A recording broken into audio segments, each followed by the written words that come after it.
kabar Pak? Alhamdulillah sehat. Alhamdulillah. Pak, saya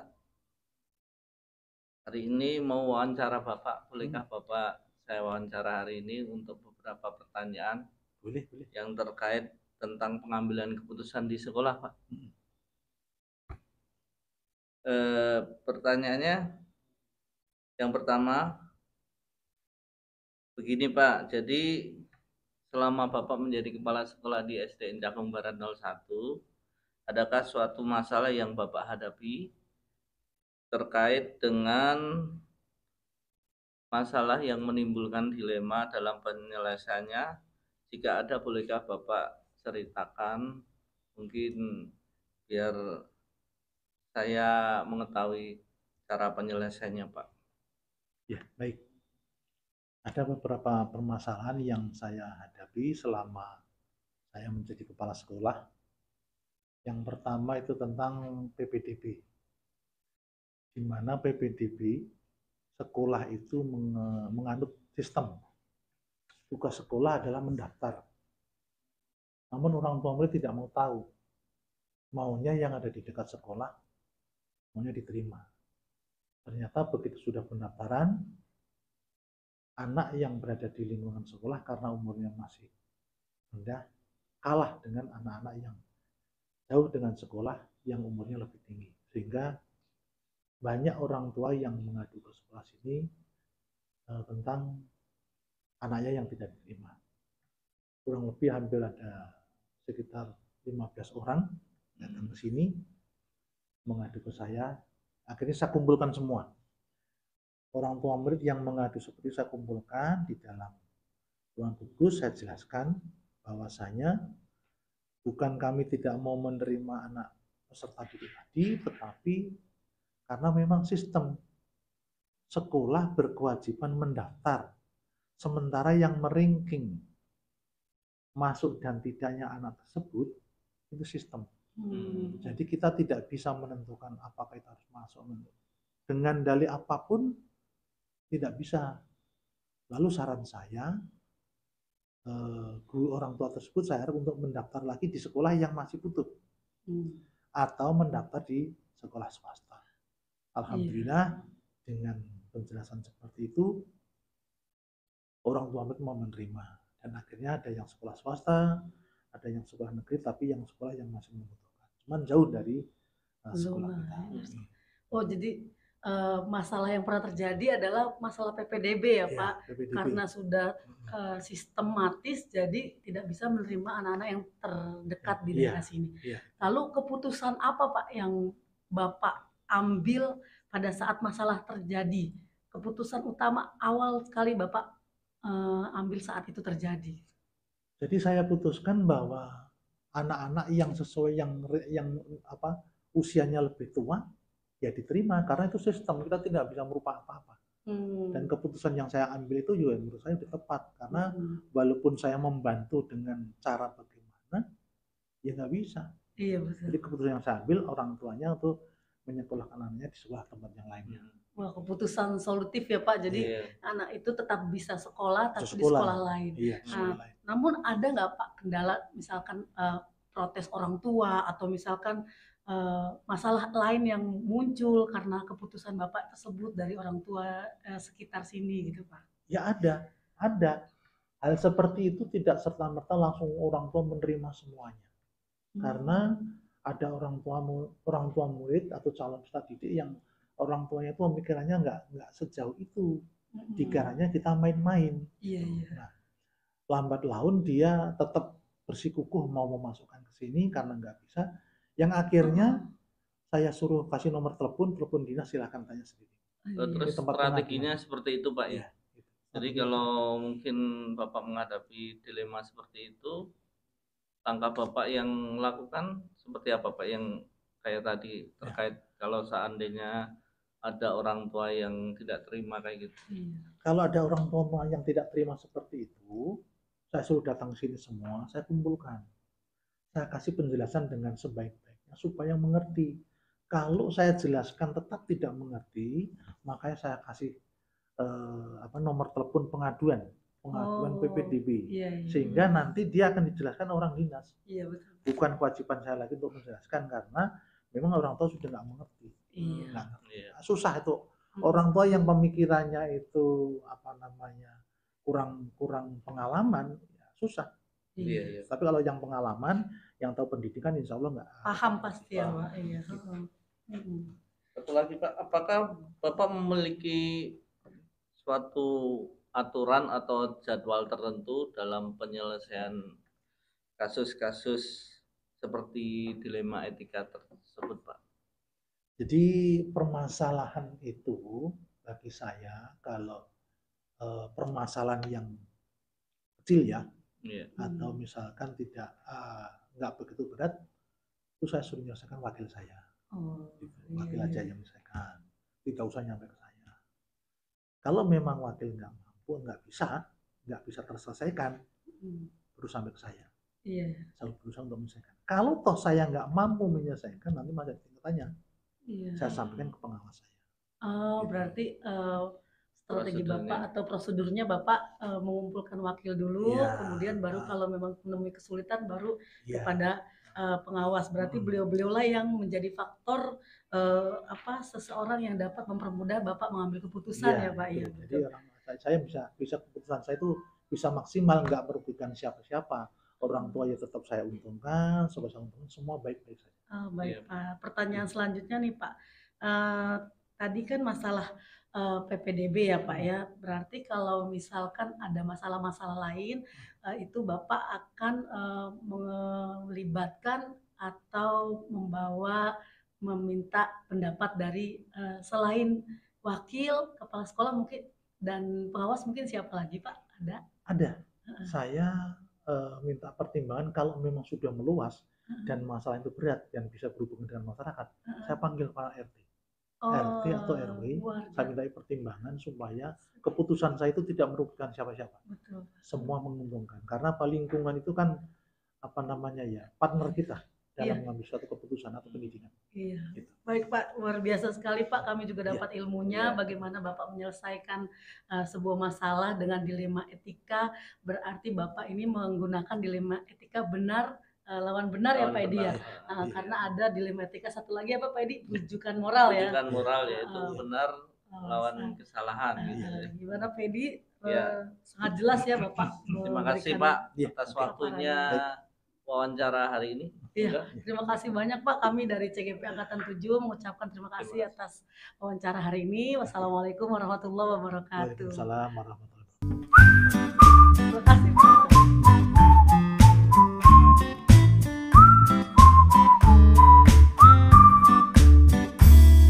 Assalamualaikum warahmatullahi wabarakatuh Bapak. Waalaikumsalam warahmatullahi wabarakatuh Pak Edi dan Bu Tarina. Iya. Apa kabar Pak? Sehat. Selamat datang di Blogobang 3. Inilah kondisinya. Terima kasih Pak.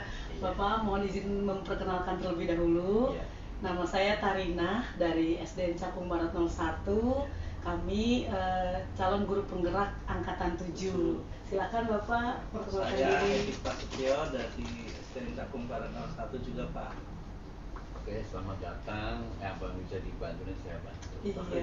Bisa bantu apa yang diperlukan. Sehat ya Pak? Alhamdulillah sehat.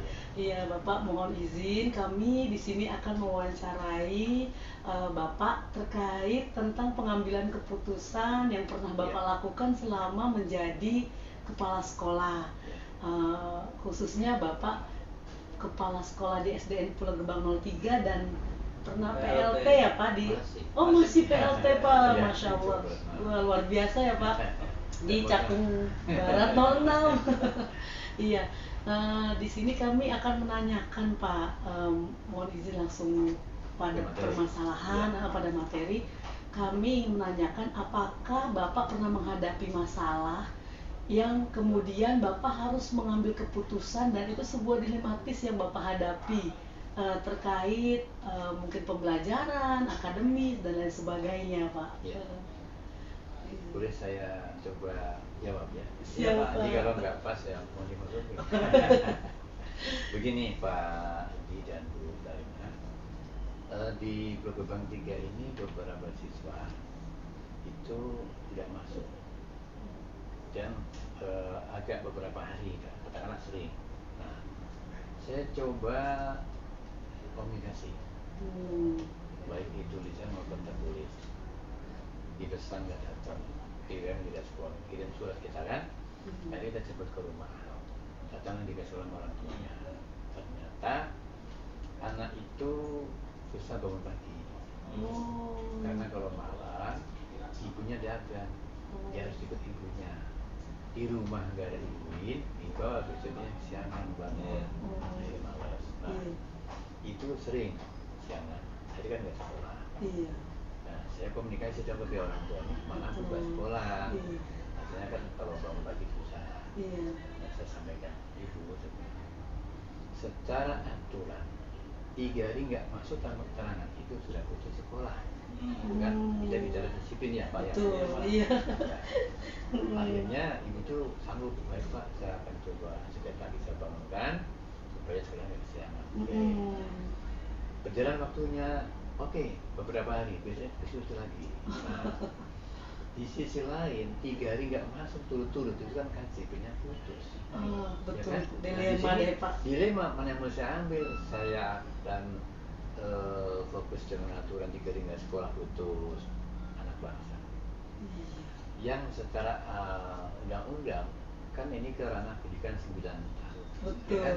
Di kalau kan. Iya. Kalau kita nggak layani, dia nggak tahu SD dan SMP, nanti kita salah jalan undang-undang pendidikan kita. Iya. Makanya ya saya di sini sikapi yang penting kalau memang orang tua itu kita sadarkan nggak mau jika memberikan perubahan, kita belum ada jemput pulang. Iya betul. Begitu pengorbanan. Jadi permasalahannya izin saya ulangi bahwa ada siswa yang jarang masuk, kemudian ya intinya melanggar peraturan ya Pak ya. Nah dalam hal ini bagaimana Bapak mengambil keputusan akhirnya gitu? Jadi saya selalu dari awal ya.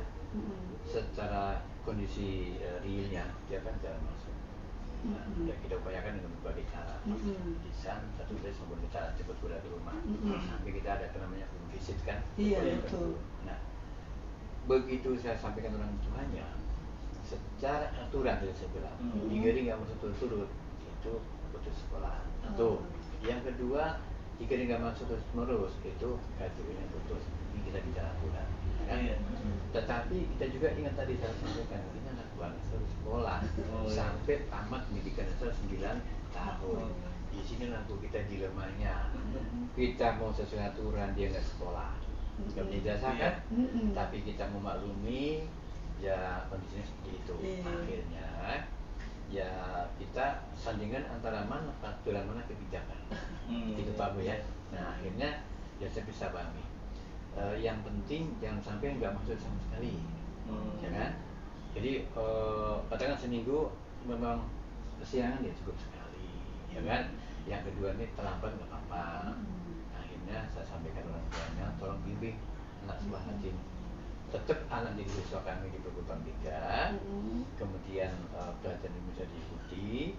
Jadi kita sandingkan antara mana yang peraturan, mana yang kebijakan. Di sini lebih melibatkan kebijakan, Pak. Ya. Kalau kita lihat aturan, mana udah putus, kan? Bukan kalau dikumpulkan 3 hari ini, secara akumulasi bukan 3 hari, mungkin bisa 30 hari Bu, ya kan? Cuman kan menyambung akumulasi gitu. Makanya itu saya bilang ini aturan ya kita pakai kebijakan. Wah salut sekali Bu, Pak masalahnya ya. Kompleks Pak, kompleks ya. Bapak jadi mengambil sisi tengah dari menyelamatkan anak dan dari aturan ya. Iya. Selanjutnya Pak, saya mau tanya ini, kalau menurut Bapak, bagaimana Bapak bisa dapat mengidentifikasi kasus-kasus yang merupakan dilema ataupun ujian moral Pak? Baik, kita bicara kasus Pak ya. Ini adalah studi kasus namanya ya. Yang pertama saya coba pahami dulu, ini masalahnya ada di mana sebetulnya? Apa dia anaknya? Atau di orang tuanya, atau situasi rumah tangganya. Nah kemudian itu namanya kan pemanggilan dulu kan. Iya. Kita identifikasi masalah dulu. Setelah itu saya coba pilih dan pilih. Ini mana masalah yang orang tuanya, ini mana masalah yang anaknya. Jadi kita coba selami, kita jadikan solusinya. Gitu Pak. Oh ya, berarti identifikasi dulu ya Pak Betul. masalahnya. Ya. Terus nanti dicarikan solusinya. Iya. Jadi dari hal-hal yang Bapak sampaikan tadi, kayaknya Bapak lebih cenderung mengambil nilai-nilai kebajikan Iya, betul. yang baik untuk anak ya Pak. Satu lagi Pak, adakah langkah-langkah mungkin atau strategi Ya. seperti apa yang Bapak lakukan dalam menangani masalah, mungkin Solusi seperti apa ya? langkah-langkahnya Oh, gitu. baik, step-stepnya. Oke.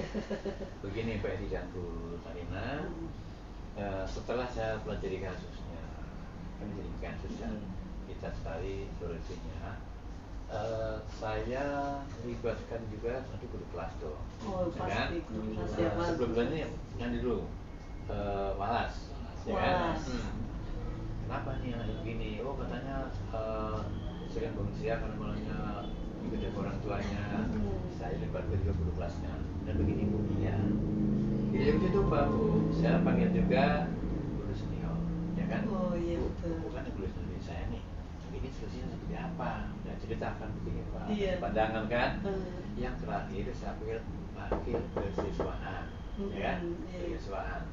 Dengan adanya itu ada beberapa masukan, baru saya bisa mengambil kesimpulan. Saya ambil kesimpulan. Kesimpulan bahwa masalah ini solusinya adalah kita putuskan kan, anak tetap harus sekolah. Jadi menyandingkan antara aturan dengan kebijakan dengan aturan. Iya, kan? Supaya tetap sekolah, saya berikan dasar, tapi juga tidak bolosnya terlalu lama. Betul. Gimana Bapak Ibu? Kalau kurang pas, coba sampaikan. Gitu. Nah, luar biasa, berarti Bapak tidak langsung mengambil keputusan sendiri, tapi melibatkan beberapa pihak lainnya ya Pak ya. Karena kalau mengambil keputusan sendiri pun itu sebuah dilema yang luar biasa juga ya Pak ya. Betul. Dan akhirnya nanti khawatir yang lain akan menimbulkan masalah baru ya Pak ya. Kita ini kan dibilangnya teamwork, ya kan? Teamwork. Jadi ada teamwork sekolah, kepala Benar, sekolah, betul. ada kepala sekolah, ada guru senior, ada orang tua murid, Iya. ada kepalasnya, semua kita libatkan. Betul. Masing-masing memberikan masukan, kita coba berjuangkan, apa sih kesimpulannya? Iya. Itu, Tapi Bu. Pak, ada tantangan nggak Pak, misalkan Ya. dari pihak guru lain atau dari pihak lain tuh tidak setuju, mungkin ada yang bilang kenapa anak ini kok tidak sekolah-sekolah tetap diperbolehkan masuk bahkan naik kelas misalkan. Ada Bu, ada guru lainnya ngomong gini, Bapak rajin amat jemput bola ke rumahnya, udah aja keluarin. Nah, nggak bisa begitu. Di zaman sekarang ini nggak bisa gampang keluar. Kenapa? Ada kan udah bodiknya, ada kaitan dengan KTP-nya, kan? Ada kaitan dengan yang lainnya. Jadi ya tantangan ada Bu, cuman saya coba berikan pemahaman bahwa kenapa tetapi aku sebagai murid ini yang bangsa, yang semuanya pendidikan aja 9 tahun. Kalau kita kejam, ini anaknya orang udah sekolah di kita, gitu kan? Iya. Kenapa dibilang Kalau mau ikutin aturan Pak ya. Betul ya. Iya. Nah, tantangan keduanya apa Bu? Nanti kan orang bilang gini, kok mau coba jemput anak sampai rumah-rumahnya, bawa ke sekolah juga masalah. Ini lah bentuk kita melayani masyarakat. Sepertinya Bu. Lalu mungkin ada seseorang yang menjadi panutan Bapak, siapakah mungkin yang bisa menjadi panutan Bapak untuk mengambil sebuah keputusan gitu di sekolah? Ya, ada di sini ada satu guru senior yang sudah punya jam terbang, buat pengalaman, kita minta diskusi. Luar Jadi, biasa. saya tidak akan memutuskan satu itu sendiri atau tunggal. Kita bukan pemain tunggal, tapi kita mendepankan musyawarah. Betul. Kita komunikasi, karena komunikasi mencegah kebuntuan. Betul. Semua akan pernah bisa diselesaikan. Iya. Jadi Bapak pasti mempunyai ini ya Pak, sosok ataupun teamwork yang untuk menyelesaikan masalah. Jadi ini pertanyaan terakhir Pak.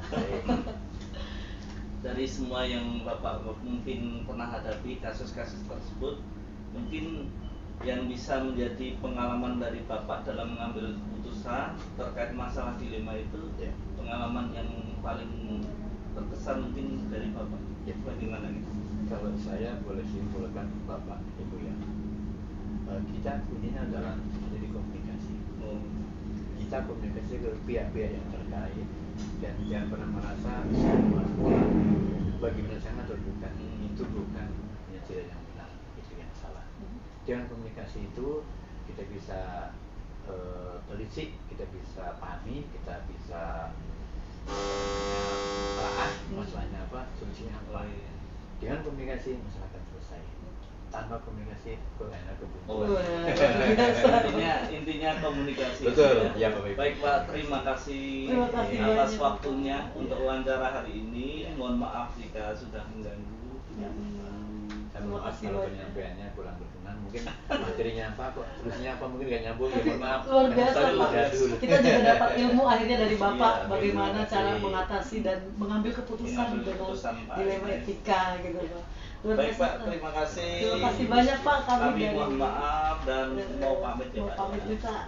Maaf kalau ada kata-kata yang salah. Kami dari calon guru penggerak angkatan 7 mengucapkan terima kasih banyak. Iya. Assalamualaikum warahmatullahi wabarakatuh. Bisa Bapak Ibu ya. Terima kasih Pak. Terima kasih ya Pak. Iya, sama-sama.